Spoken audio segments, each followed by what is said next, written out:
öz dilimizdə desək, xoda düşmək lazımdır. Xoda düşmək lazımdır, işə düşmək lazımdır, yola düşmək lazımdır. Bilirsiniz, əsas məsələ nədədir? Mən yaxınlarda bir 3-4 gün bundan qabaq səhv eləməmsə sizə dedim, Natiq qardaş. Bizim bir problemimiz var, hamımızın, bəlkə də deyərdim, elə bütün möminlərin 70%-nin, 80%-nin bir problemi var. O da budur ki, biz həmişə bir şeyin dalıcıyıq. Sizcə nəyin dalıcıyıq? Allaha çatmaq üçün nə istəyirik, nə fikirləşirik ki, Allaha çataq? Necə, nə eləyim ki, hansı işləri görüm ki, nə edəgin dalayacağıq biz həmişə? Nə eləyim? Bu suala cavab axtarırıq. Nə eləyim ki, Allaha daha da yaxın gedim? Hansı namazı qılım? Hansı gün də oruç tutum? Gecənin hansı saatında durum? Hansı təsbih edeyim? Hansı zikr eləyim? Kimə yardım eləyim? Hansı yetimin əlindən tutum?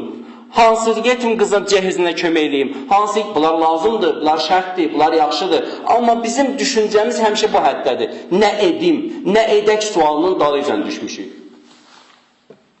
Amma bilməliyik ki, bu sualın dalıcan düşməməliyik. Nə etməyəyin dalıcan düşməliyik, nə eləməyək. Hansı işlərdən çəkinək ki, Allaha yaxın olaq? Hansı işləri görməyək? Hansı əməldən uzaq olaq ki, Allaha yaxın olaq? Bax, bu sualın dalıcan düşməliyik. Bunu bilmək lazımdır. O birini hamımız bilirik də. İndi bu saat kimə sual versəm ki, bu saat istəsəkdir deyək ki, Allaha yaxın olmaq üçün hansı işləri görək? Hərəmiz 2 ciddi, 3 ciddi, 4 ciddi kitab yazarıq. Hansı namazlar qılmaq lazımdır? Cəmaat namazının nə qədər savabı var? 10 nəfərdən artıq olanda mələkləri hesablaya bilmir. Hamısını bunları çox qəsəl birlikdə. Mübarək Ramazan ayında bir xət Quran oxumaq, bir xətm Qurana bərabərdir. Bunu hamımız bilirik. Hamımız əzbərdən bunları hamısını bilirik. Amma şərt bu deyir axı. Bəyəm, bilmirik ki, Peyğəmbər Əkrəm buyurur ki, məsələn, gecəni bayaqlarında dedim, səhər əhli olun. Bilmirik ki, Peyğəmbər Əkrəm deyir ki, yetimlərə əl tutun, kasıblara əl tutun, filan işləri ki, hamısını bunları bilirik də. Hamısını hamımız bilirik. Çox yaxşı. Həm də əməl eləyirik. Əksəriyyətinə də əməl eləyirik. Düzdür, bugün bura gəlmişsiniz, o da əməllərdən biridir. Bəs niyə bütün bunlara rəğmən, bütün bu işləri görməyimizə baxmayaraq, elə biz yerində sayırıq? Yerində saysaq yaxşı deyil, biz geri gedirik. Geri gedirik. Niyə? Niyə bu qədər cəmaat namazında iştirak eləyə? Niyə bu qədər oruç tuta, namaz qıla, nə bilim, xüsusi duaları, zikirləri eləyə, kimlərəsə əl tuta. Niyə elə biz geri gedirik? Cavabı budur. Cavabı budur ki, düzdür ki, biz gözəl əməllər yerinə yetiririk, amma digər tərəfdən də haram olan işləri də yerinə yetiririk, onların hamısını neyinir? Məhv edir, aradan aparır. Buradan tikirik, buradan sökürük. Hələ yerində sayırıqsa bu böyük işdir. Ona görə də qabağa gedə bilmirik. Bir də görürsən ki, birinin abrını aparmaqla 70 il elədiyin o zəhmət çəkdiyin ibadət, yaxşılıq, xeyrxahlıq bir nəfərin gəldin abrını tökməklə məhv oldu. Təzdən tövbə elə, bağışlanmaq istə, təzdən ged o adamdan halallıq istə, abrın tökdüyün adamı çalıb, bütün kimlərin yanında abrını tökmüşdün, onların bir yanında halallıq istə ondan, denən ki, səhv eləmişəm, təzdən Allah səni bağışlayar, inşallah, ondan sonra təzdən sıfırdan başlar. Bura kimi elədiklərin, heç. Bir nəfərin abrını tökməklə. 80 il eləmişsən, getdi. Gələk o biri əməllərə də diqqət eləyək. Necə ki, fikirləşirik ki, hansı əməli görüm ki, Allaha yaxın olum, biz onu da düşünməliyik ki, hansını eləməyim ki, mən Allahdan uzaqlaşmayayım. Bir də bir söz deyim sizə. Heç vaxt gördüyünüz o gözəl əməllər haqqında düşünməyin. Amma maşallah, gör neçə adamı namaza gətirmişəm. İndiyənə kimi gör neçə nəfərə Quran öyrətmişəm. Gör kimlərə filankəsin qızı köçəndə ona mən də getdim, cehizinə kömək elədim. Filankəsin uşağı oxuyurdu, təhsil alırdı, ali təhsil alırdı, vəziyyəti ağır idi. Bir ilin kursunun pulunu mən verdim. Bunları heç vaxt düşünməyin, heç bir zaman düşünməyin. Ancaq günahları üçün, mən hansı mənfi işləri görmüşəm, onları düşünün. O şeytan əməlidir, onları düşünmək. Hansı işləri görmüşəm, gör nə qədər yaxşı işlərim var, heç vaxt onları düşünməyin. Nə pis işləri görmüşüksə, onları düşünmək lazımdır.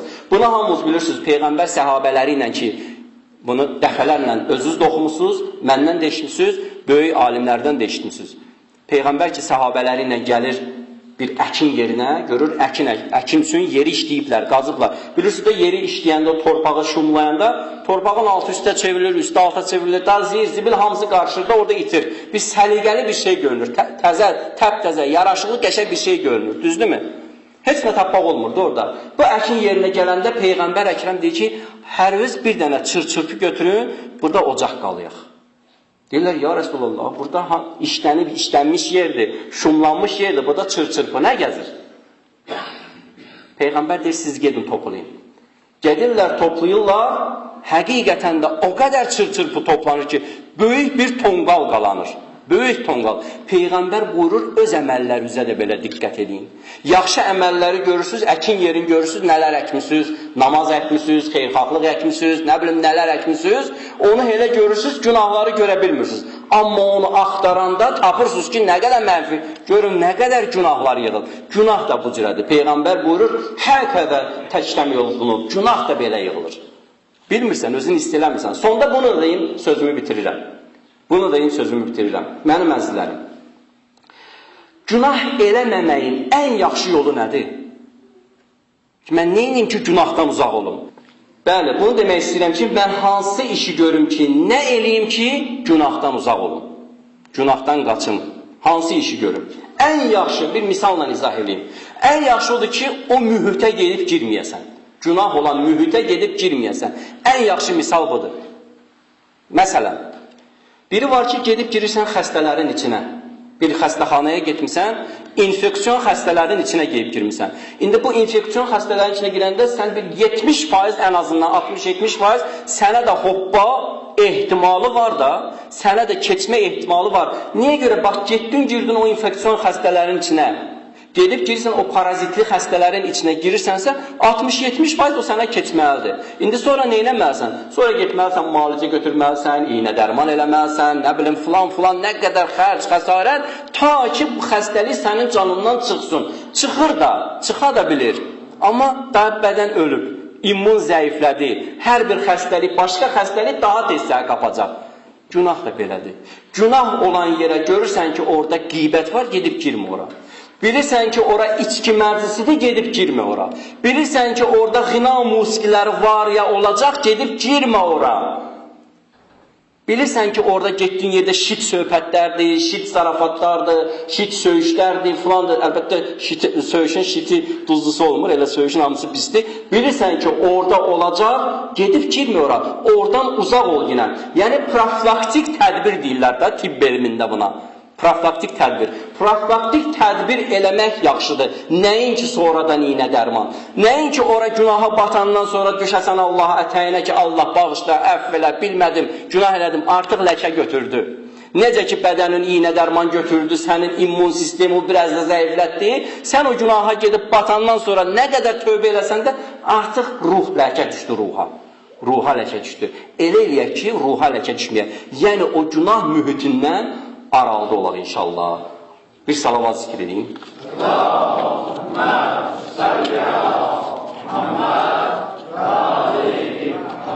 İnşallah sabah, akşam, sabah, həftənin 6-cı günü, akşam namazından sonra Həzrət Fatimə Zəhra salamullah aleyhanın mövlud tədbirini keçirdəcəyik inşallah. Xahiş edirəm, hamı bu məclisdə iştirak eləsin, bu tədbirdə iştirak eləsin. Heç olmasa ən azından Əhl-i Beyt əleyhissalama məhəbbətimizi bu məclisdə iştirak eləməklə də olsa bildirək inşallah. Dualarımızın qəbulu üçün, itaətlərimizin, ibadətlərimizin qəbulu üçün və İmam Zaman ağanın zuhurunun təcili üçün Peyğəmbər və Ali Peyğəmbərin gül camalına salavat zikr eləyək.